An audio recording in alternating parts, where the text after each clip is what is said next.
नमस्कार दोस्तों, स्वागत है आप सभी साथियों का एक स्मार्ट स्टडी पर।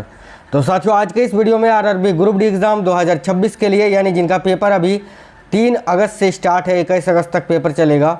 ये 2500 क्वेश्चंस का साइंस का जो मैंने सीरीज़ शुरू किया था, उसका आज ये 11वां क्लास यहाँ आपको दिख रहा है। लेकिन एक्चुअल में 1200 क्वेश्चंस आज आपके कंप्लीट होंगे, क्योंकि ये क्लास मैंने पहले ही करा दिया था। तो सारे टॉपिक्स को कवर करते हुए पिछली बार जो आपका पेपर हुआ था ग्रुप डी का 101 शिफ्ट में, उसमें जो साइंस के क्वेश्चंस पूछे गए हैं पूरे 2525 क्वेश्चंस, वो सारा आपको करवा रहे हैं। तो चलिए बिना देरी किए हुए क्लास को शुरू करेंगे, देखेंगे क्वेश्चंस। आप सभी से रिक्वेस्ट है, वीडियो को एक लाइक जरूर करिएगा और क्लास अपने दोस्तों के साथ जरूर शेयर करना। अब देखिए, पहला क्वेश्चन है, मेंडल के अनुसार जब एक लंबे मटर के पौधे, यानी जिसको आप टी से यहाँ इंडिकेट कर रहे हैं, का संकरण एक बोने मटर के पौधे स्मॉल टी के साथ किया जाता है, तो F1 संतति में क्या होंगे। एक चीज़ याद रखना, ठीक है, जब क्रॉस कराया जाता है, जब मेंडल ने क्रॉस कराया था मटर के पौधों का, लंबे पौधे और बोने पौधों में, तो ये जो F1 संतति है ना, F1 में सारे पौधे लंबे ही प्राप्त हुए थे, ये आपको याद रखना है। तो देखिए, करेक्ट आएगा ऑप्शन नंबर बी, सभी लंबे पौधे थे भाई, सभी पौधे लंबे थे। ऑप्शन नंबर बी इस क्वेश्चन का करेक्ट आंसर हो जाएगा। चलिए अगला सवाल है, बीजांड का कौन सा भाग है जो पराग नलिका को मादा युग्मक की ओर निर्देशित करने में सहायता करता है। तो बीजांड का कौन सा भाग है जो पराग नलिका को मादा युग्मक की ओर निर्देशित करने में सहायता करता है। तो याद रखना, सहाय कोशिकाएं इनको बोलते हैं हम। क्या बोलते हैं? सहाय कोशिकाएं।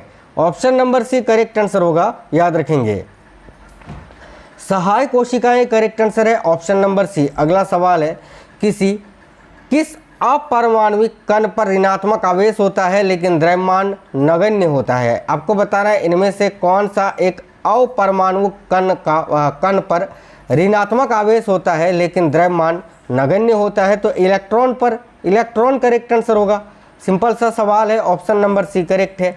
एक गोलाकार दर्पण की परावर्तक वक्र पृष्ठ के व्यास को क्या कहा जाता है। देखिए, एक गोलाकार दर्पण की परावर्तक वक्र पृष्ठ के व्यास को क्या कहा जाता है, तो द्वारक कहा जाता है साथियों, द्वारक, जिसको इंग्लिश में आप देखिए अपचर के नाम से जानते हैं। तो ऑप्शन नंबर सी इस क्वेश्चन का करेक्ट होगा।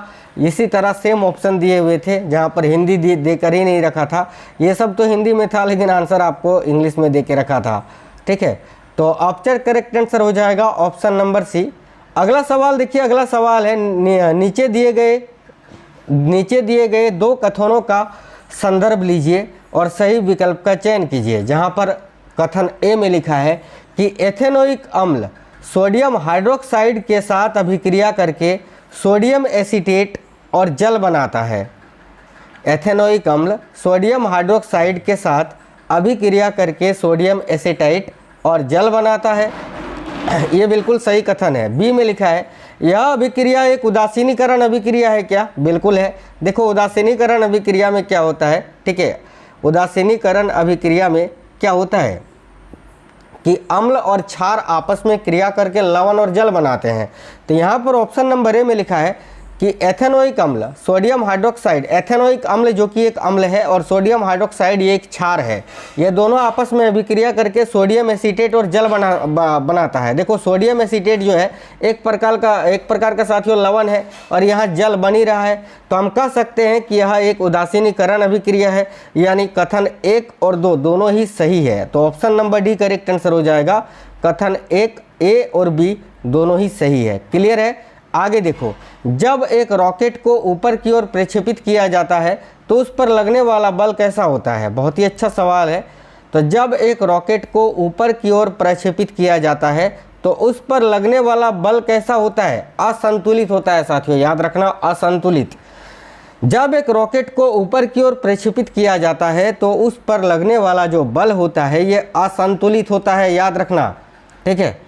ऑप्शन नंबर सी इस क्वेश्चन का करेक्ट आंसर होगा, असंतुलित। बड़ा ही सिंपल सा सवाल था। सोडियम तत्व का सही प्रतीक क्या है?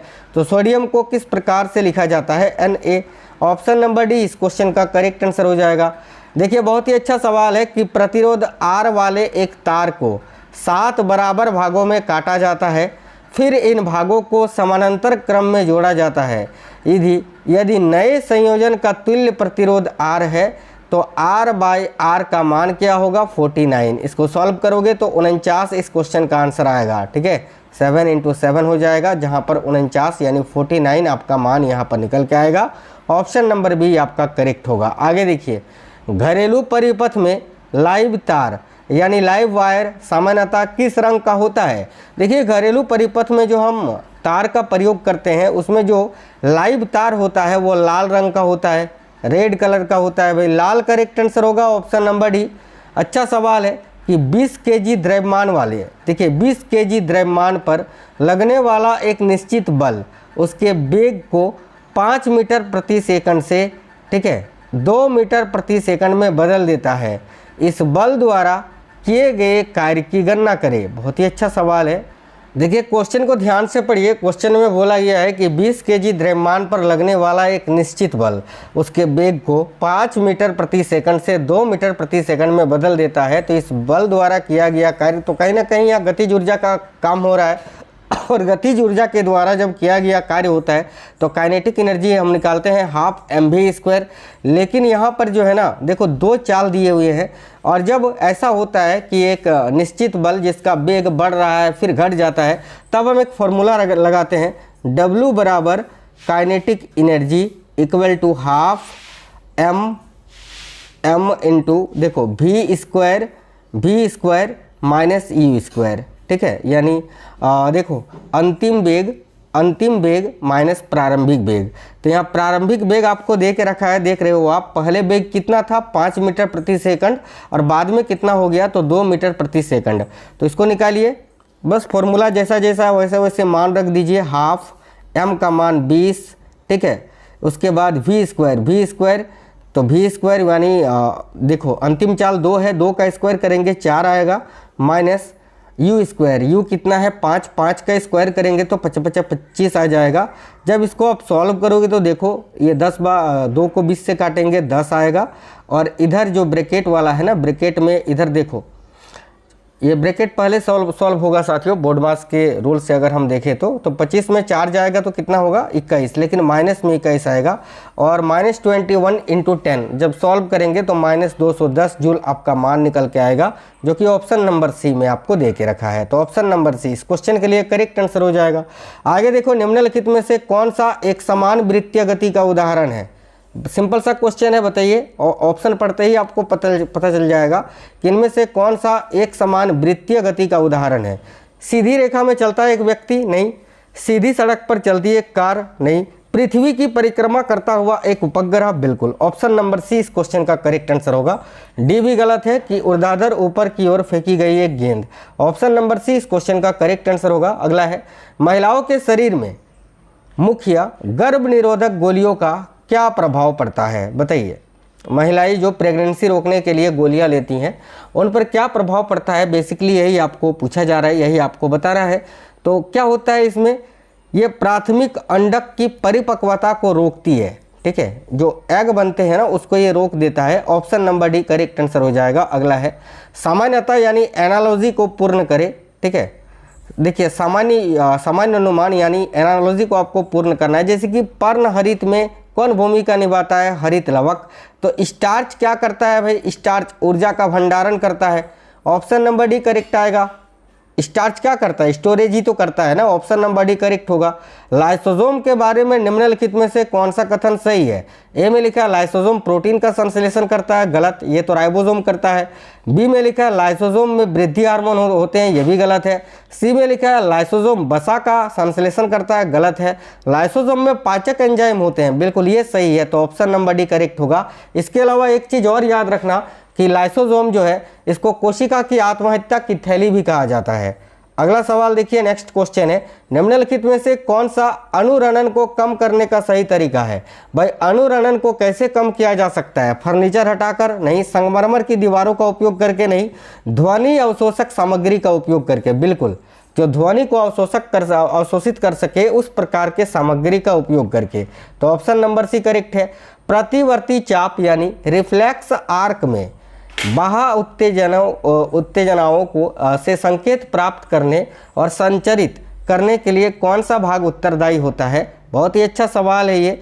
तो प्रतिवर्ती चाप में बाह्य उत्तेजनाओं से संकेत प्राप्त करने और संचारित करने के लिए कौन सा भाग उत्तरदायी होता है? तो संवेदी तंत्रिका कोशिकाएं। ऑप्शन नंबर ए करेक्ट होगा, संवेदी तंत्रिका कोशिकाएं भाई। अगला है, जीभ मुख्य रूप से किस प्रकार पाचन में सहायता करती है? तो देखिए जीभ क्या करता है, भोजन को लार के साथ मिलाता है ना, हाँ लार के साथ मिलाकर पाचन में सहायता करता है। Option number C correct answer होगा कि जीभ मुख्य रूप से क्या करता है? तो भोजन को लार के साथ मिलाकर पाचन में सहायता करती है। निम्नलिखित में से कौन सा फसल के लिए एक अजैविक प्रतिरोध नहीं है? बताइए, निम्नलिखित में से कौन सा फसल के लिए एक अजैविक प्रतिरोध नहीं है? तो उष्मा है, लवणता है, सूखा है। कीट अजैविक थोड़ी है, ये तो जैविक है, तो कीट करेक्ट आंसर होगा ऑप्शन नंबर डी। निम्नलिखित में से कौन सा कथन सत्य है? देखो ए में लिखा है, अग्रिम सूर्योदय तथा विलंबित सूर्यास्त वायुमंडलीय अपवर्तन के कारण होता है। यहाँ तो यार सत्य लिखा हुआ है कि देखो सूर्योदय से पहले ही सूर्य दिखाई देता है, ठीक है, और सूर्योदय के बाद भी थोड़ी देर के लिए सूर्य दिखाई देता है। तो ये किसके कारण? ये अपवर्तन के कारण ही होता है बेसिकली। तो ये सही लिखा हुआ है कि अग्रिम सूर्योदय तथा विलंबित सूर्यास्त जो है ये वायुमंडलीय अपवर्तन के कारण होता है, ये सही लिखा है। बाकी ये तीनों गलत लिखा हुआ है। देखो अग्रिम सूर्योदय तथा विलंबित सूर्यास्त प्रकाश के प्रकीर्णन के कारण होता है, नहीं। अग्रिम सूर्योदय तथा विलंबित सूर्यास्त केवल पृथ्वी के घूर्णन के कारण होता है, नहीं। अग्रिम सूर्योदय प्रकीर्णन के कारण तथा विलंबित सूर्यास्त अपवर्तन के कारण, गलत। ऑप्शन नंबर ए सही है। एल्युमिनियम धातु के एनोडीकरण का क्या उद्देश्य है? बताइए। इससे पहले क्लास में मैंने बताया था कि इनमें से किस धातु का एनोडीकरण होता है, तो एल्युमिनियम का। और एल्युमिनियम धातु के एनोडीकरण करने का उद्देश्य क्या है? एक ऑप्शन नंबर ए है, एक सुरक्षात्मक ऑक्साइड परत बनाना, जो कि बिल्कुल सही बात है, ठीक है। बी में लिखा है, इसे वायु के साथ अधिक अभिक्रियाशील बनाना, नहीं। इसकी विद्युत चालकता बढ़ाना, नहीं। इसके गलनांक को कम करना, नहीं। ऑप्शन नंबर ए सही होगा। एल्युमिनियम धातु के एनोडीकरण करने का उद्देश्य क्या है? तो एक सुरक्षात्मक ऑक्साइड परत बनाना, ऑप्शन नंबर ए। अगला है, एक विशिष्ट विशेषता जो साबुन से संबंधित नहीं है, वो क्या है? ए में लिखा है माइसेल का निर्माण, मिशेल्स का निर्माण, ये तो सही है। हाइड्रोफोबिक पुच्छ होता है इसमें और हाइड्रोफिलिक हेड होता है, बिल्कुल ये भी सही है। लेकिन डी गलत है कि एक साबुन से संबंधित नहीं है, वह है ऑप्शन नंबर डी कि कठोर जल के साथ ये पूरी तरह काम करता है, बल्कि साबुन जो है कठोर जल के साथ पूरी तरह काम नहीं करता है। तो भाई ऑप्शन नंबर डी जो है साबुन से संबंधित नहीं होगा, तो डी आपका करेक्ट आंसर हो जाएगा। किसी तत्व के अणु में, किसी तत्व के जो अणु होते हैं वो किससे बने होते हैं? तो देखो किसी भी तत्व के अणु समान प्रकार के परमाणुओं से बने होते हैं। ऑप्शन नंबर बी करेक्ट होगा, समान प्रकार के परमाणुओं से। अगला है, निम्नलिखित में से तत्वों के किस युग्म में न्यूट्रॉनों की संख्या समान होगी? बताइए, इनमें से कौन सा तत्व का युग्म है जिससे न्यूट्रॉनों की संख्या जो है वह बिल्कुल समान है? तो न्यूट्रॉनों की संख्या अगर आप देखोगे ना, तो देखो साथियों यहाँ पर बोरोन और कार्बन इन दोनों में ही समान होगा। तो option number A correct answer है, बोरोन और कार्बन में। अगला है, निम्नलिखित कथनों में से कौन सा एक सेकंड सही है साथियों, बोरोन और कार्बन में ही समान होते हैं, ठीक है। ए आपका करेक्ट आंसर हो जाएगा। यहाँ पर ये बी, उस पर आपको ध्यान नहीं देना है, जो मैं आपको बता रहा हूँ उस पर ध्यान दीजिएगा, ठीक है। इस सब पर यह आपको ध्यान नहीं देना है। अगला देखिए, निम्नलिखित कथनों में से कौन सा सही है? ये गलत है, इस पर नहीं ध्यान दीजिए आप, बी जो लिखा हुआ है, ठीक है। निम्नलिखित कथनों में से कौन सा सही है? ए में लिखा है, देखिए स्थान के साथ द्रव्यमान में परिवर्तन होता है। द्रव्यमान किसी वस्तु में पदार्थ की मात्रा होती है। भार और द्रव्यमान की SI इकाई समान होती है, ठीक है। भार जो है गुरुत्वाकर्षण से स्वतंत्र होता है। ऑप्शन नंबर बी सही है कि द्रव्यमान किसी वस्तु में पदार्थ की मात्रा होती है। द्रव्यमान क्या होता है? किसी भी वस्तु में पदार्थ की मात्रा। तो बी आपका करेक्ट आंसर हो जाएगा। वॉशिंग सोडा में सोडियम, कार्बन और ऑक्सीजन तत्व उपस्थित होते हैं। इन तत्वों के गलत प्रतीक का चयन कीजिए। देखिए वॉशिंग सोडा में क्या होता है? Na2CO3, ठीक है। देखिए Na2CO3 सोडियम कार्बोनेट बेसिकली हम बोलते हैं इसको, ठीक है। तो इसमें क्या है? सोडियम है, बिल्कुल हाँ है। कार्बन है, हाँ कार्बन भी है। ऑक्सीजन है क्या? ऑक्सीजन भी है। क्या ऐसो इस प्रकार का कुछ दिख रहा है क्या? नहीं। तो ऑप्शन नंबर डी इस क्वेश्चन का करेक्ट हो जाएगा। शक्ति किसका मापन करती है? तो देखिए पावर जो है कार्य कितनी तेजी या धीमी गति से किया गया है इसी का मापन करती है। तो ऑप्शन नंबर ए इस क्वेश्चन का करेक्ट आंसर होगा। एक समजातीय श्रेणी के दो क्रमिक सदस्यों के बीच आणविक द्रव्यमान क्या होता है? बहुत ही अच्छा सवाल है, इसको आप याद रखना कि एक समजातीय श्रेणी के दो क्रमिक सदस्यों के बीच जो आणविक द्रव्यमान होता है वो कितना होता है? 14 AMU। ऑप्शन नंबर सी इस क्वेश्चन का करेक्ट आंसर हो जाएगा। निम्नलिखित में से क्या रासायनिक अभिक्रिया द्वारा बनता है? वायु नहीं, मृदा नहीं, पीतल नहीं, जल। जल जो है ये रासायनिक अभिक्रिया के द्वारा बनता है। ऑप्शन नंबर सी करेक्ट है। अगला सवाल है, एक अवतल दर्पण के ध्रुव और वक्रता केंद्र के बीच की दूरी आपको दे के रखी है 50 सेंटीमीटर है। यदि इस दर्पण द्वारा आवर्धन -1 है तो बिंब की प्रतिबिंब दूरी क्रमशः क्या हो? बिंब और प्रतिबिंब की दूरी क्रमशः क्या होगा? बहुत ही अच्छा सवाल है। देखो इसको आप ऐसे भी बना सकते हैं साथियों, ध्यान से देखिए। जब आवर्धन -1 आपको दिया हुआ है, ठीक है, इसका अर्थ है कि प्रतिबिंब का आकार जो है वो वस्तु के समान है, यह वास्तविक तथा उल्टा है। और अवतल दर्पण में यह स्थिति केवल तब बनती है जब वस्तु को वक्रता केंद्र यानी जो है सी पर रखा जाता है। और देखिए ध्रुव और वक्रता केंद्र के बीच की दूरी आपको 50 सेंटीमीटर दे के रखी है, इसीलिए वस्तु और प्रतिबिंब दोनों दर्पण के सामने इसी बिंदु पर स्थित होंगे, ठीक है।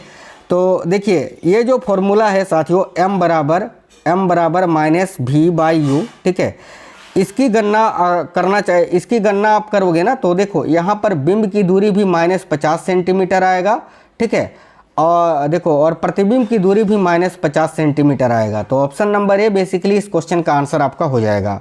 आगे देखिएगा, अगला सवाल है आपका, जब मैग्नीशियम तनु हाइड्रोक्लोरिक अम्ल के साथ अभिक्रिया करता है तो कौन से उत्पाद होते हैं? ध्यान से देखिए, बहुत ही अच्छा सवाल है। तो देखिए जब मैग्नीशियम तनु हाइड्रोक्लोरिक अम्ल के साथ, ठीक है, अभिक्रिया करता है तो कौन सा उत्पाद होते हैं इसमें? काफ़ी अच्छा सवाल है।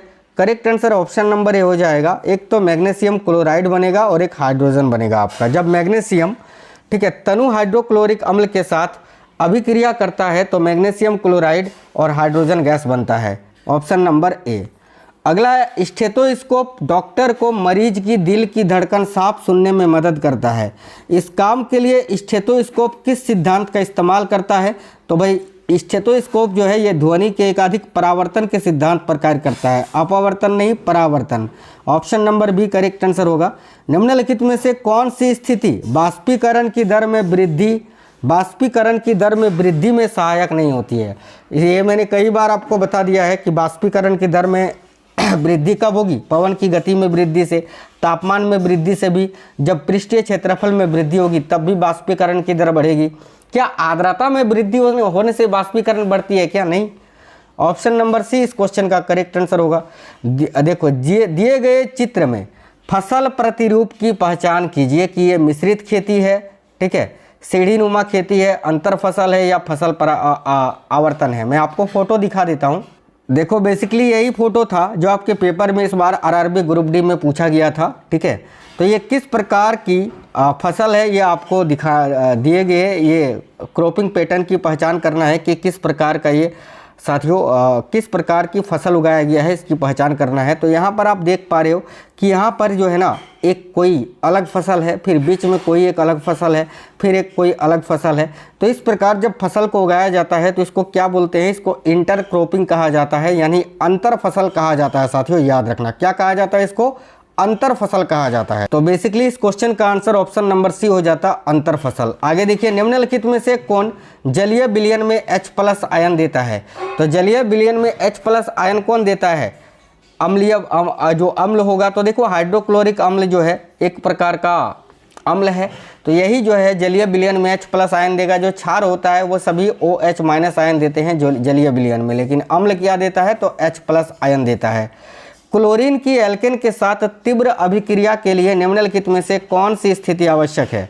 देखिए क्लोरीन की एल्केन के साथ तीव्र अभिक्रिया के लिए सूर्य की प्रकाश की आवश्यकता होती है। तो ऑप्शन नंबर बी करेक्ट होगा, सूर्य का प्रकाश।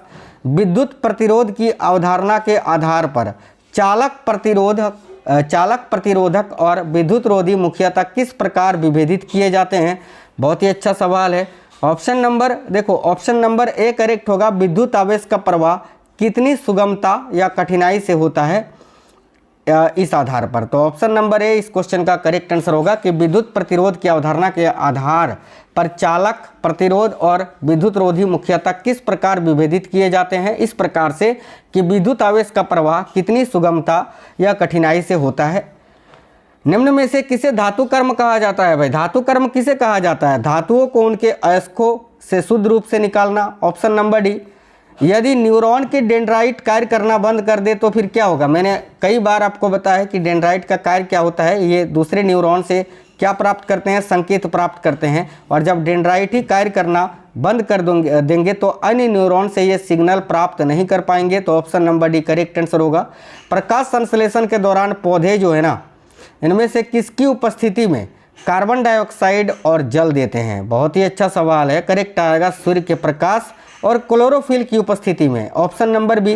निम्नलिखित में से किसके कारण पेशीय उत्तकों में संचलन होता है? बताइए, इनमें से किसके कारण पेशीय उत्तकों में संचलन होता है? तो संकुचनशील प्रोटीन के कारण।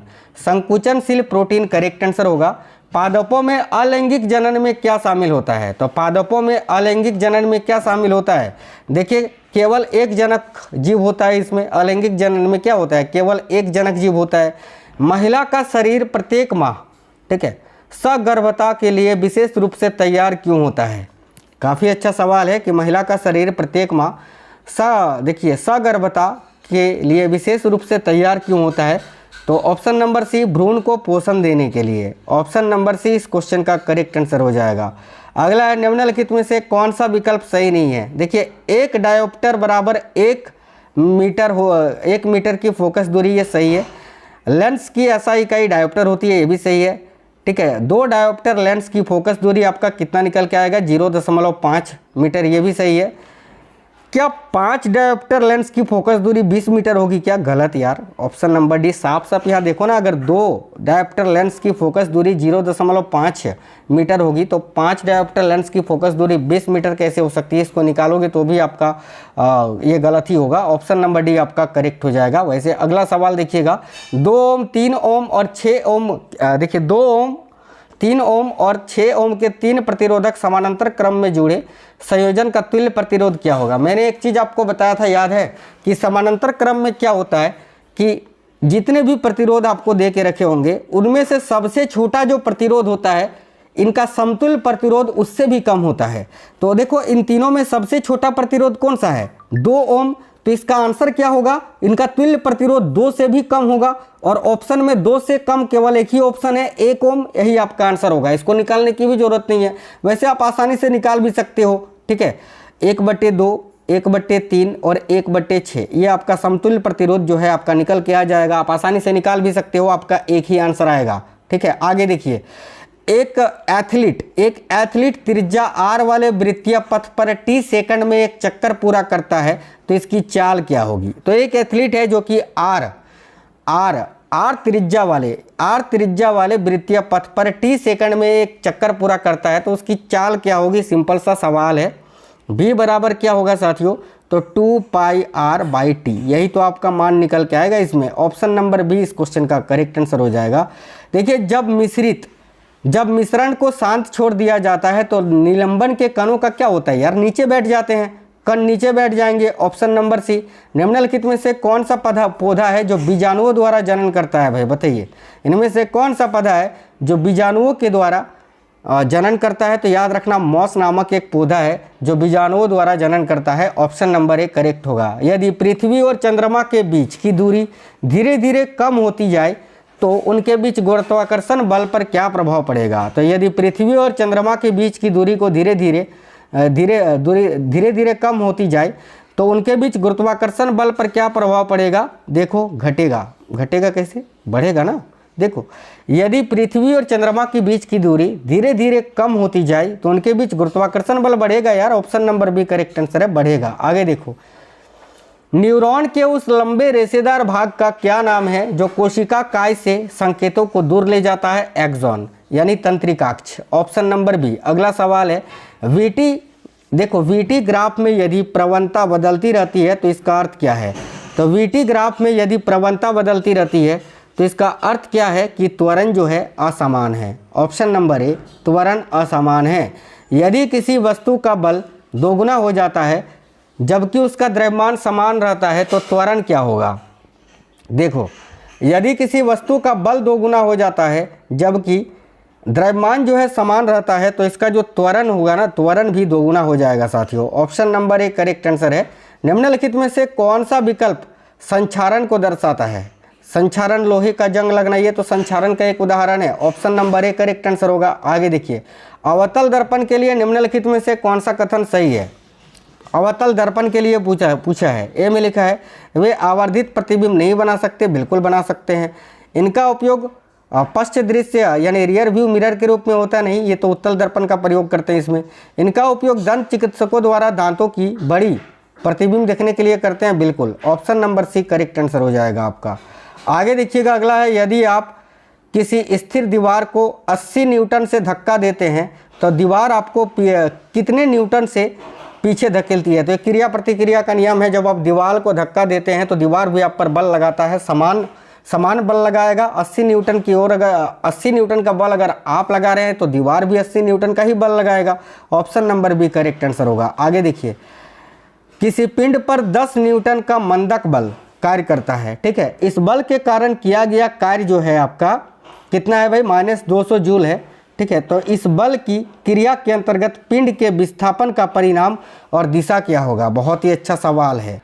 देखो जब इसको आप सॉल्व करोगे साथियों तो ये वाला फॉर्मूला लगेगा, वर्क बराबर F इंटू डी, ठीक है, इंटू कॉस थीटा, ठीक है। और जब इसको आप मान रख कर निकालोगे तो इसका आंसर आएगा 20 मीटर और बल की दिशा के विपरीत, ठीक है, बल की दिशा के विपरीत। ऑप्शन नंबर ए जो है इस क्वेश्चन का आंसर हो जाएगा। अभी निकालेंगे तो क्लास काफ़ी ज़्यादा लंबी हो जाएगी। देखो निम्नलिखित में से कौन सा पादप कोशिका में गोल्जी काय का सही कार्य है? गोल्जी काय का सही कार्य इनमें से कौन सा है, यही आपको चुनना है। अच्छा सवाल है, ध्यान से देखिएगा। निम्नलिखित में से कौन सा पादप कोशिका में गोल्जी काय का सही कार्य है? तो ए में लिखा है कोशिका का आकार बनाए रखना, कोशिका को सुरक्षा प्रदान करना, लाइसोसोम के निर्माण में सहायता करना, बिल्कुल option number C correct answer है।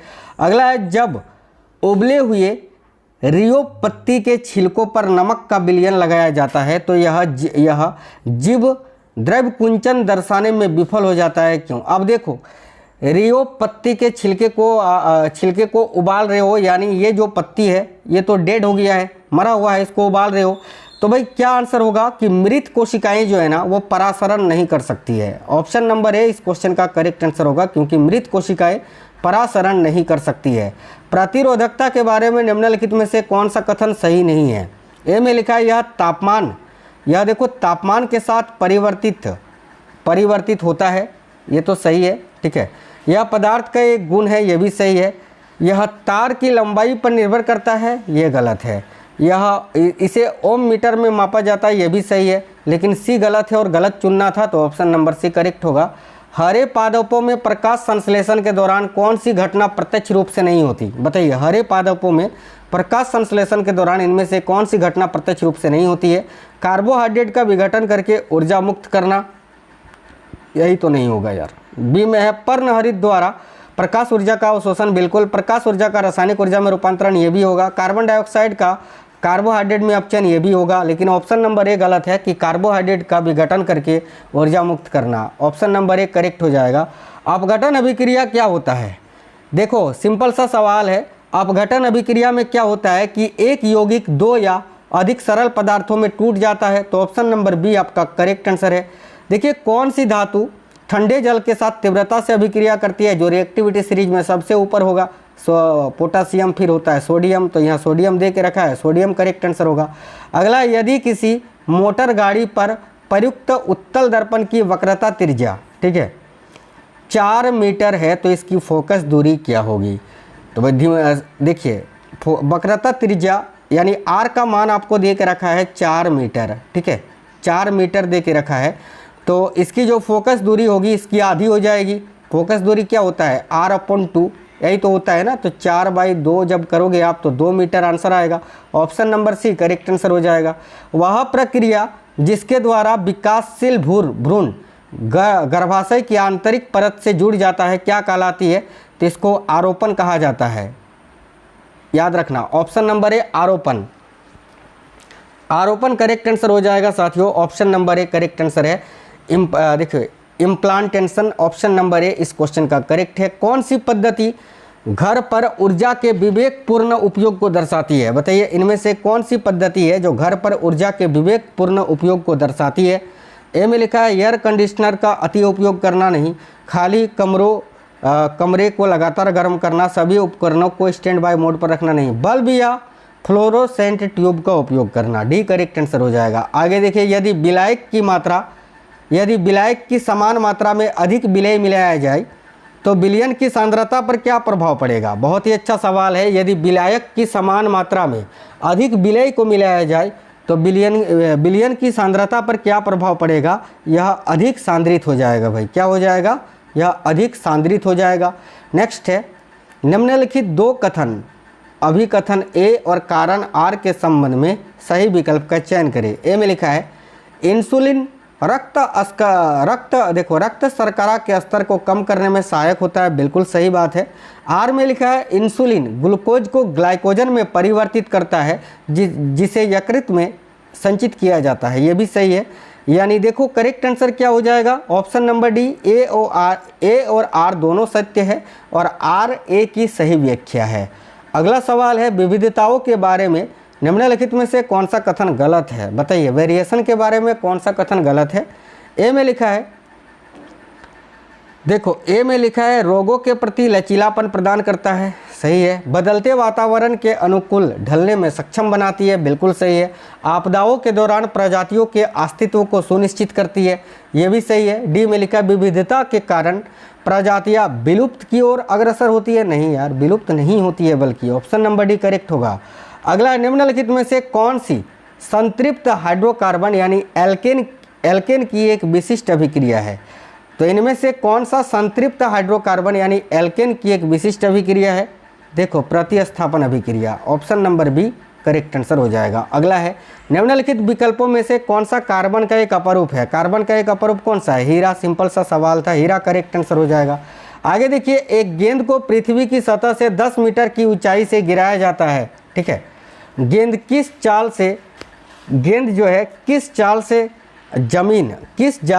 से जमीन से टकराएगी, जहां पर जी का मान आपको लेना है 10 मीटर प्रति सेकंड स्क्वायर।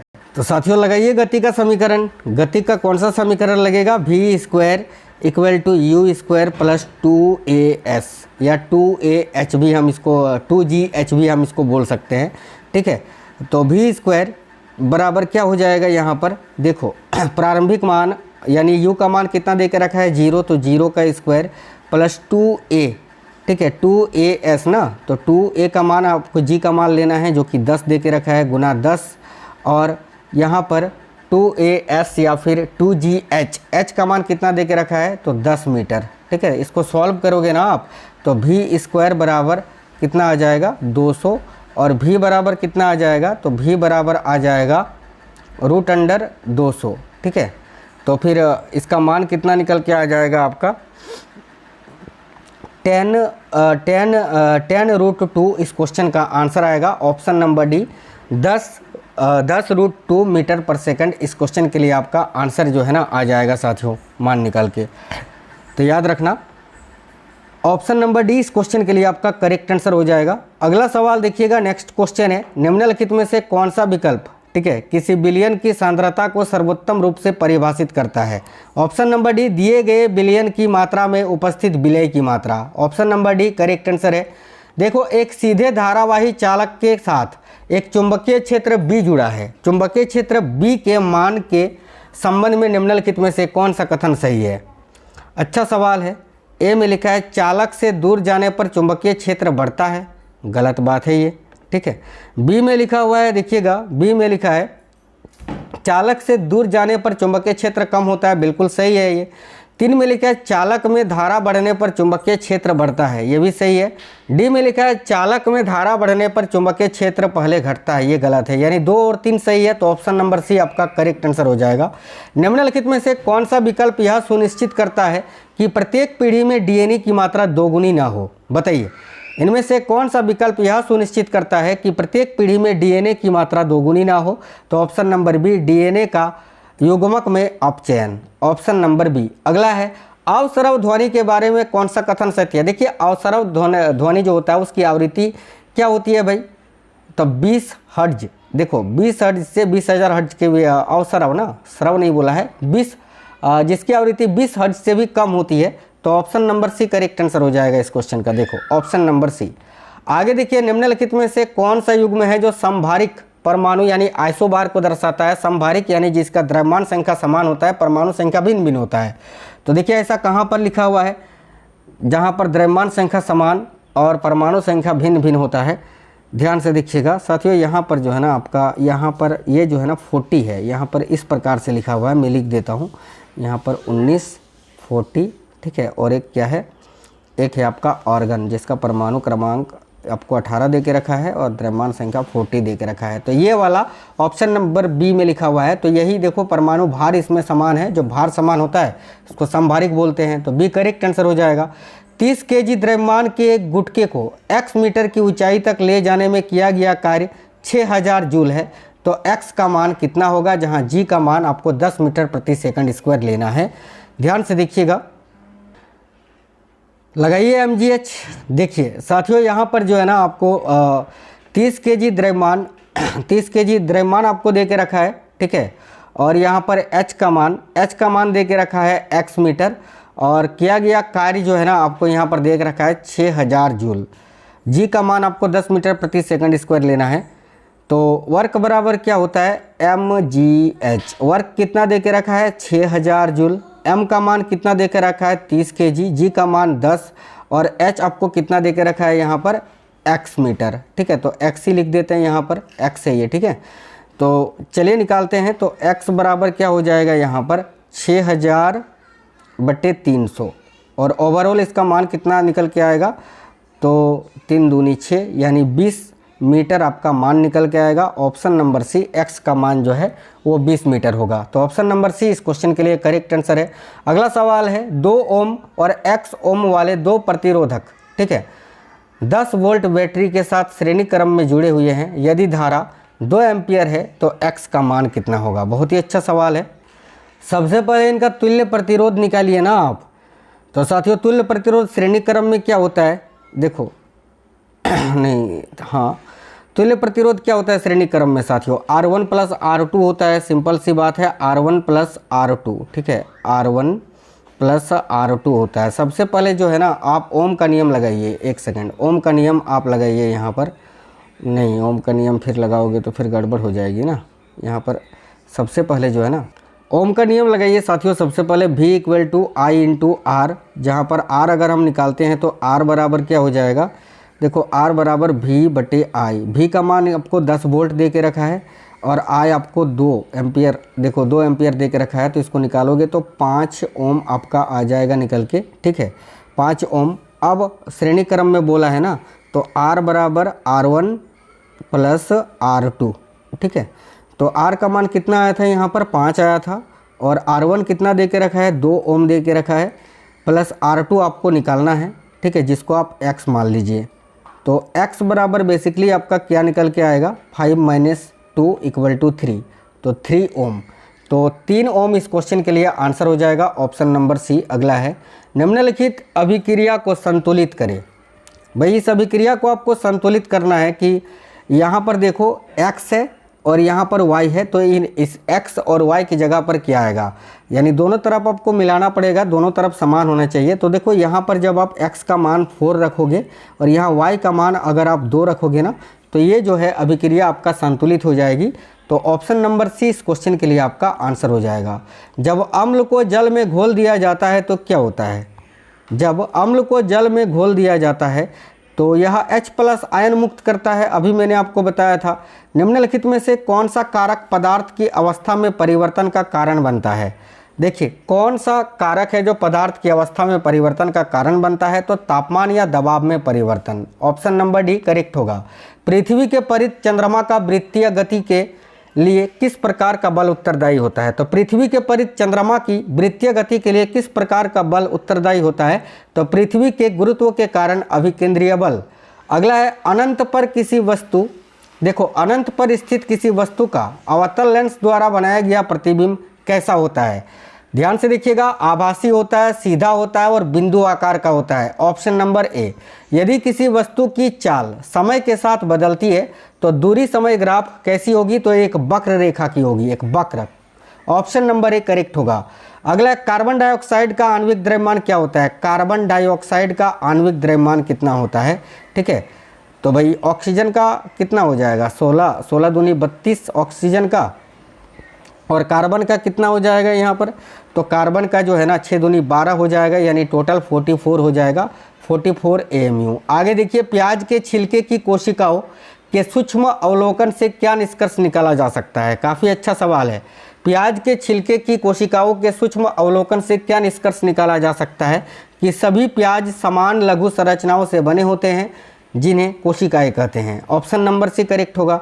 अगला, कोई वस्तु 5 सेकंड तक, ठीक है, एक सरल पथ पर गतिमान है, इसका प्रारंभिक वेग आपको 10 मीटर प्रति सेकंड, ठीक है, तथा अंतिम वेग आपको दे के रखा है -2 मीटर पर सेकंड, तो औसत वेग का परिणाम क्या होगा। बहुत ही अच्छा सवाल है। औसत वेग यहाँ पर आपको निकालना है साथियों। गति का पहला समीकरण लगाने से निकल सकता है क्या, चलिए देख लेते हैं। देखो गति का पहला समीकरण v बराबर u प्लस at होता है। ठीक है, तो देखो अंतिम वेग यानी v का मान आपको -2 लेना है, यहाँ पर v का मान -2 लेना है। u का मान आपको कितना दे के रखा है, प्रारंभिक वेग 10 मीटर, तो u का मान 10 लेना है। ठीक है, और यहाँ पर जो है ना, देखो इसके लिए तो पहले एक्सेलेरेशन का मान निकालना पड़ेगा ना।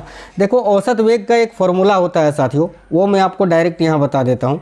औसत वेग का एक फॉर्मूला क्या होता है कि औसत वेग का एक फॉर्मूला होता है u प्लस v/2। ठीक है, तो यहाँ पर u का मान कितना दे के रखा है 10, प्लस v का मान कितना है तो -2 है। ठीक है, बट्टे कितना करना है आपको, तो 2 करना है। तो ओवरऑल इसका मान कितना आएगा, 10 में अगर 2, देखो यहाँ 2 है ना, ये 2 है, -2 है, तो प्लस माइनस माइनस 10 में अगर 2 जाएगा तो 8 बचेगा, और 8 को 2 से अगर भाग दोगे आप तो 4 मीटर प्रति सेकंड आपका मान निकल के आएगा। तो औसत वेग निकालने का एक फॉर्मूला होता है u प्लस v/2, याद रखना। तो ऑप्शन नंबर ए इस क्वेश्चन का करेक्ट आंसर हो जाएगा। आगे देखो, अगला सवाल है, कायिक प्रबंधन के संबंध में निम्नलिखित में से कौन सा कथन सही है। कथन ए में लिखा है, जड़, तना और पत्तियाँ उपयुक्त परिस्थितियों में नए पौधों में विकसित होती है। जड़, तना और पत्तियाँ जो है ये प्रयुक्त परिस्थितियों में नए पौधों में विकसित होते हैं, बिल्कुल ये तो सही है। बी में लिखा है, कायिक प्रबंधन गन्ना, गुलाब, अंगूर में प्रयुक्त किया जाता है, ये भी सही है, यानी कथन एक और बी दोनों ही सही है। अगला, लैंगिक जनन में आनुवांशिक विविधता उत्पन्न करने का प्राथमिक तंत्र क्या है। देखिए लैंगिक जनन में क्या होता है कि प्रत्येक गुणसूत्र युग्म से मातृ एवं पैतृक गुणसूत्रों का यादृच्छिक वितरण होता है। ऑप्शन नंबर सी करेक्ट होगा। निम्नलिखित पादप पोषक तत्वों में किसका संभरण वायु द्वारा किया जाता है। देखो ये जो पादप पोषक तत्व दिए हुए हैं, किसका संभरण वायु के द्वारा होता है, तो कार्बन का। कार्बन करेक्ट आंसर होगा। चिकनी अंतःप्रद्रव्य जालिका यानी स्मूथ एंडोप्लाज्मिक रेटिकुलम किसके निर्माण में सहायक होता है, तो देखिए लिपिड के निर्माण में, वसा के निर्माण में। ए करेक्ट होगा साथियों।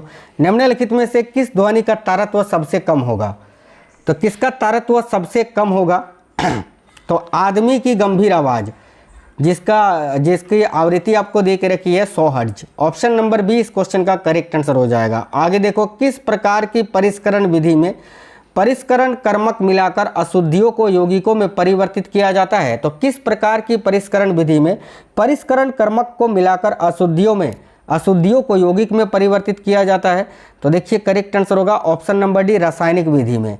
अगला सवाल है, निम्नलिखित में से कौन सा परिवर्तन खाद्य जाल को सबसे अधिक प्रभावित कर सकता है। जो खाद्य जाल है इसको सबसे अधिक कौन प्रभावित करेगा, देखिए, धूप के घंटों में वृद्धि नहीं, वर्षा के मौसमी परिवर्तन नहीं, हवा के दिशा में बदलाव नहीं, एक प्रमुख प्रजाति का अचानक हटाए जाना, बिल्कुल ये प्रभावित करेगा। Option number D correct answer है। अगला है, निम्नलिखित में से कौन सा अवतल दर्पण का सही उपयोग नहीं है? अवतल दर्पण का उपयोग हम सौर भट्टी में करते हैं, सेविंग दर्पण में करते हैं, टॉर्च में करते हैं, ऑटोमोबाइल में पश्च दृश्य के रूप में उत्तल दर्पण का करते हैं। ऑप्शन नंबर डी करेक्ट होगा। कौन सा संयोजी उत्तक अस्थियों को जोड़ों, देखिए कौन सा संयोजी उत्तक है जो अस्थियों के जोड़ों को चिकना बनाता है तथा कान और श्वास नली में भी उपस्थित होता है? तो कार्टिलेज यानी उपास्थि। Option number B. अगला है फास्फोरस अम्ल, ठीक है, निम्नलिखित में से किन आयनों से बना है? तो देखो फास्फोरस अम्ल जो है ये किस आयनों से बना है ये आपको बताना है।